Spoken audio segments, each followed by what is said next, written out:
It's that time of year again. It's nearly time for the Olivier Awards. So I'm going to try and predict this year's winners. I've never done it before with the Oliviers. I did do it back in March with the What's on Stage Awards and I did okay. So let's see how we do with the Oliviers. I've got my iPad here with all of the awards and the nominations on because, like I said, with the What's on Stage Awards, I cannot memorise all of that. Well, I could, but I'm not going to. Which is pretty much exactly what I said with the What's on Stage Awards video. Anyway, moving on. By the way, I'm going to see Back to the Future this week before it closes, so I'm in my Back to the Future hoodie to get me in the mood. I am very excited. I'm taking my dad. He hasn't seen it before. I have. So that'll be really lovely. But we're not talking about that right now. We're talking about the Olivier Awards. Unlike the What's on Stage Awards, the Olivier Awards are judged by a panel of professional judges, whereas the What's on Stage Awards are voted for by the public. So I will be keeping this in mind when I am predicting who's going to win, just like I kept it in mind with the What's on Stage Awards, that it was public voted. I will be keeping in mind for my Olivier predictions that it is professionally judged. And therefore, what might be a fan favourite might not line up with what is a judge favourite. A little bit more information and a deeper dive on how the Olivier Award nominations and winners are chosen, if you would like to know. If not, feel free to skip to the first award prediction. I'll put the timestamps below. But if you would like to know more, according to officiallondontheatre.com, lively and intense debates are conducted by 5 panels: theatre, affiliates, opera, dance and family, each one overseen by the Society of London Theatre, also known as SALT or SOLT. Now, the panellists for affiliate, dance and opera are all professional panellists chosen for their knowledge in their selected category, whether that's dance or opera or affiliates. It's made up of various types of professionals, including journalists, casting directors, arts administrators and publishers, whereas the theatre panel, on the other hand, is made up of members of the public with no professional theatre background whatsoever. That's very interesting. I didn't know that. Each person is chosen by the co-chief executives of the Society of London Theatre, following advice from the Society of London Theatre Awards Office and external advisors. Well, you learn something new every day. I thought the Oliviers were entirely professionally judged, but it would appear that the affiliates, opera and dance are, but the theatre are not, which adds another layer to things that I have to consider when I'm predicting the winners. I'm just reading to find out whether the family category has a panel made up of professional judges or members of the public. It looks like the family category is made up of professional panellists rather than members of the public like the theatre category, but it's not completely clear, so don't quote me on that. So for affiliate, dance, opera and family, panellists select the productions that they think most deserve an Olivier Award, and there'll be the nominations, and then at the end of the judging period, the panellists will vote for the winner of each category within their specific group, so dance, opera, etc. For the theatre awards, on the other hand, the theatre panel will create a long list highlighting productions and individuals that they think are worthy of an Olivier Award. That long list is then shared with Society of London Theatre members to vote on. Apparently members can vote outside the long list at this stage, except in the supporting actor and actresses categories. Interesting. Because they each contain thousands of eligible performers. Right, okay, that makes sense. And the votes of the Society of London Theatre members are combined with the votes of the theatre panellists to create the final nominations list. And in the second stage, the shortlist of nominees that has already been created at this point is voted on by SOLT members and theatre panellists to produce our winners. That is incredibly interesting. I had no idea that members of the public voted on the theatre panel. I'd love to do some more research into that and find out why members of the public can vote on the theatre panel but not the other 4 panels, and what it is that made them decide to start bringing members of the public onto the theatre panel. That is so cool. Oh, I just found a bit at the bottom. Be a judge, yes please. So each year SOLT recruit members of the public to serve as Olivier Award panellists, and prospective panellists are asked to submit a show review and then invited to interview at the Olivier Awards office. Yes please, I would like to do this. Okay, applications for the 2027 panel have closed, and information about how to apply for the 2028 panels will be released at the end of the year. Well, I guess I'll be setting an alarm on my phone for the end of 2026 to apply for that, because that's so cool. Imagine going from predicting the awards to actually having a say on the panel. Oh my god, that's so cool. Okay, right, predicting the awards. With that all in mind about how the nominees and the winners are selected, let's go on to predicting the final winners. The very first award is Best New Musical. We have Here We Are, Paddington, Shocked, and The Unlikely Pilgrimage of Harold Fry. Paddington. No question there, Paddington. Best Musical Revival, American Psycho, Evita, Into the Woods, or The Producers. Again, no question, Evita. Best New Play, 1536, Inter Alia, Ken Rex, or Punch. I didn't see any of these. I'm going to try and see Inter Alia now that it's back on the West End, but I haven't seen it yet.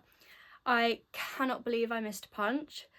And I might try and see 1536 because I've heard lots of great things about that. So for this one, I'm purely going based on the things that I've heard within the theatre community, and based on that, I think it's going to have to be Inter Alia. Best Revival, All My Sons, Arcadia, Much Ado About Nothing, and The Seagull. Okay, I haven't seen any of these, unfortunately, either. This is really showing me up. I do go and watch plays. I like to think it's a 50-50 split, although I did my stats last year and it was about 2/3 musicals and 1/3 plays. So I am trying to change that this year. I would love it to be a proper 50-50 split. Right, I went with this show for the What's on Stage Awards and it lost. But I'm going to go for it again here. I'm going to go for Much Ado About Nothing and we'll see if I make a complete fool of myself there. Okay, the award for the Best New Entertainment or Comedy Play. The Comedy About Spies, Every Brilliant Thing, Oh Mary, and Paranormal Activity. I saw this list and I was like, well, obviously it's going to be the Comedy About Spies. And then I got to the end of the list. It has to be Paranormal Activity. It is one of the most spectacular things I have ever seen on a stage. It is incredible. If you haven't seen it and you're not easily scared, I would highly recommend it. If you are easily scared, I recommend either going to a relaxed performance or maybe not going, because it is intense. I have never felt so much dread inside of me from fiction. I love horror. I watch so much of it on screen, on stage, I read it. I have never felt like there was something in the space with me that was not supposed to be until I watched Paranormal Activity. Having said that, the Comedy About Spies is very funny. Every Brilliant Thing healed a part of my inner child, and I haven't seen Oh Mary, but I really want to. But it has to be Paranormal Activity. Best Actress, Cate Blanchett for The Seagull at the Barbican, Marianne Jean-Baptiste for All My Sons at Wyndham's Theatre, Julia McDermott for Weather Girl at Soho Theatre, Rosamund Pike for Inter Alia at the National Theatre, and Rosie Sheehy for Guess How Much I Love You at the Royal Court Theatre. Again, I haven't seen any of these. Really wanted to see Inter Alia and heard some incredible things about Guess How Much I Love You. But because I haven't seen any of them, I do have to go on what I've heard, and it's going to be Rosamund Pike for Inter Alia. The stuff that was going round at the time when she first opened that, it was incredible. Best Actor, Bryan Cranston for All My Sons at Wyndham's Theatre, Sean Hayes for Goodnight Oscar at Barbican Theatre, Tom Hiddleston for Much Ado About Nothing at the Theatre Royal Drury Lane, Jack Holden for Ken Rex at the Other Palace, and David Shields for Punch at the Young Vic and the Apollo Theatre. Again, Punch is one that I'm so gutted I missed. With the only actor here that I really heard a lot about in regards to their play is Tom Hiddleston. So I'm going to have to go for Tom Hiddleston on Much Ado About Nothing. Best Actor in a Musical, Mark Antolin for The Producers, James Hamid and Artie Shah for Paddington, Andy Nyman for The Producers, Jamie Parker for Into the Woods, and Diego Andres Rodriguez for Evita. I said it in my Paddington review, I said it in my What's on Stage Awards predictions, albeit I was wrong. And I'm going to say it again now. James Hamid and Artie Shah together as Paddington are sensational and they must win awards. I will be gobsmacked if they don't win that Olivier. Best Actress in a Musical, Katie Braben for Into the Woods, Danielle Fiamagna and Georgina Honora for Brigadoon, Jane Krakowski for Here We Are, Jenna Russell for The Unlikely Pilgrimage of Harold Fry, and Rachel Zegler for Evita. Rachel Zegler for Evita. Also, I have just noticed James Hamid and Artie Shah are up for Best Best Actor in a Musical, and they're both up together because they both very much take on the role of Paddington together. Paddington can only come to life with the two of them. However, Artie is a woman. I do think that What's on Stage Awards do it better in the sense that they don't have gendered categories. Now, I do understand why gendered categories exist, because historically women haven't always received the same recognition, but when you do have a duo like that, it doesn't really work, and I do think that's interesting. Anyways, moving on. Best Actress in a Supporting Role, Isis Hainsworth for Arcadia, Julie Hesmondale for Punch, Lucy Karzuski for Stereophonic, Hayley Squires for All My Sons, and Sophie Thompson for When We Are Married. Do you know what? I'm not too sure here. I am going to go for Lucy Karzuski for Stereophonic. Best Actor in a Supporting Role, Hamid Animashawn for Dealer's Choice, Papa Asidu for All My Sons, Zachary Hart for The Seagull, Zachary Hart for Stereophonic, and Giles Terrera for O'Mary. Oh, I think I'm going to go Giles Terrera for O'Mary. Best Actor in a Supporting Role in a Musical, Trevor Ashley for The Producers, Corbin Bleu for The Great Gatsby, Tom Eden for Paddington, Joe Foster for Into the Woods, and Oliver Seville for Into the Woods. Now, this is another one where gendered categories get interesting, because if you don't know, Joe Foster is actually non-binary. So again, I think it's quite interesting that we do still have gendered categories, and I wonder if that's something the Oliviers will look to get rid of in the future. But my prediction for this award is Corbin Bleu for The Great Gatsby. Best Actress in a Supporting Role in a Musical, Tracy Bennett for Here We Are, Amy Booth Steele for Paddington, Kate Fleetwood for Into the Woods, Victoria Hamilton Barrett for Paddington, and Georgina Anura for Shucked. Well, Georgina Anura played Lulu in Shucked, I think, and she was very, very, very good. But I'm not sure anyone here is going to beat Victoria Hamilton Barrett in Paddington, so that's my prediction. Best Director, Jordan Feene for Into the Woods, Luke Shepherd for Paddington, Ed Stambullion for Kenrex, Lindsay Turner for 1536, and Ivo Van Hove for All My Sons. Luke Shepherd for Paddington. Best Theatre Choreographer, Fabian Aloys for Evita, Ellen Kane for Paddington, Drew McConey for Brigadoon, and Lynn Page for American Psycho. Well, I will say the American Psycho choreography was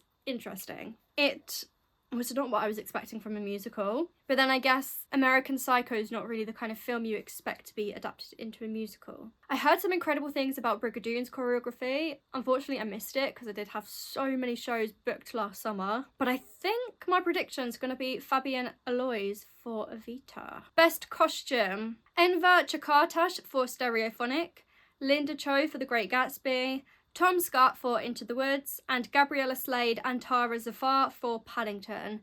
Again, no one is beating this bearsuit. It's going to be Gabriella Slade and Tara Zafar. Hell will freeze over before somebody beats Tara Zafar with that bearsuit. Best Set Design, Paul Tate DePue for The Great Gatsby, Tom Pye and Ashley Woodward for Paddington, Tom Scott for Into the Woods, and David Zinn for Stereophonic. Haven't yet seen Into the Woods. I need to, because I have like a month and a half left, and I really do want to, and I have heard some fantastic things about the set. But Paddington is one of the most beautiful, intricate sets that I have seen, so it has to be Paddington for me. Best Lighting Design, Robbie Butler for Punch, John Clark for Evita, Aideen Malone and Roland Horvath for Into the Woods, and Joshua Farrow for Kenrex. John Clark for Evita. Best Sound Design, Adam Fisher for Into the Woods, Gareth Owen for Paddington, Ryan Rummery for Stereophonic, and Giles Thomas for Kenrex. Now this is where it would be really helpful if I'd have seen Into the Woods, but I haven't yet seen it, so I can only go off what I've heard. And I've heard great things about it, but I've seen Paddington, I've heard Paddington with my own eyes, and I know that's incredible. So I'm gonna go Paddington. Outstanding Musical Contribution, Matt Brand for Paddington, Will Butler and Justin Craig for Stereophonic, John Patrick Elliott for Kenrex, Chris Fennick and Sean Hayes for Goodnight Oscar. Matt Brand, Paddington. Best Family Show. Okay, this category is outside the realm of my familiarity. It's not an area I focus on. It's not an area that I'm overly familiar with. So I will read out the nominees, but I am not going to predict. The Boy at the Back of the Class, The Boy with Wings, The Firework Maker's Daughter, and The Three Little Pigs. If you've seen any of them, leave your predictions for that category in the comments. Best new production in affiliate theatre. So Ben and Imo by Mark Ravenhill at Orange Tree Theatre. The Glass Menagerie by Tennessee Williams at the Yard Theatre. The Ministry of Lesbian Affairs by Iman Qureshi at the Kiln Theatre. Miss Myrtle's Garden by Danny James King at Bush Theatre. The Shitheads by Jack Nichols at the Royal Court Theatre. I heard some great things about the Shitheads, but none of these seem to compare to the Ministry of Lesbian Affairs at the Kiln Theatre. So that's what I'm going with. Best new dance production. Okay, so next we have Best New Dance Production and Best New Opera Production. Like the family category, these are not areas that are within my realm of familiarity. I am not super up to date on my knowledge within them, so I don't feel like I can do the nominees or the categories justice by predicting, so I'm not going to, but I will read you out the nominees, and if you have your own predictions for these categories, please leave them in the comments below. I would love to hear them. So for Best New Dance Production, we have Into the Hairy by Sharon Aiel for SED at Sadler's Wells. Mimi's Shabim by Alessandra Sutin and KVS at Sadler's Wells East. Random Taranto by Maria Del Mar Suarez La Chichi as part of Dance Umbrella Change Tempo at the Pit at Barbican. She's Auspicious by Mithili Prakesh at Sadler's Wells East. And then for Best New Opera Production, we have Dead Man Walking by the English National Opera at the London Coliseum, The Macropulis Case by the Royal Opera at the Royal Opera House, Tosca by the Royal Opera at the Royal Opera House, and Die Walküre by the Royal Opera at the Royal Opera House. That is all of the Olivier categories. I'm going to go research how to be a panellist for 2028. I'm guessing that's just for the theatre section, since that's the one that's open to members of the public, but then I guess they have to source their journalists and the casting director and their other professionals as well, so maybe that is where the professionals sign up as well. I don't know, but I'm going to do some more research because that's really exciting. If there are any categories that you would love to share your predictions for, please drop a comment, and I guess next week I'm going to come back and do a comparison video comparing my predictions to the real winners and hope that I don't do awful. The What's on Stage Awards, I got 13 out of 24 right, which I was quite happy with. I haven't counted how many there are here, but I don't think there's that as many as 24. But honestly, as long as I get at least 50% right, I'll be okay. Then when we do it next year, I'll go for more than 50%. That is it from me. It's the end of the video. If you enjoyed this video, please like and subscribe. It really helps me out. I am still a relatively new channel trying to build up. If you know anybody who you think would like this video, please share it to them. It would be wonderful to see some new faces around here, and of course feel free to share the video on social media or wherever you like, and I will see you next week to compare my predictions with the actual winners.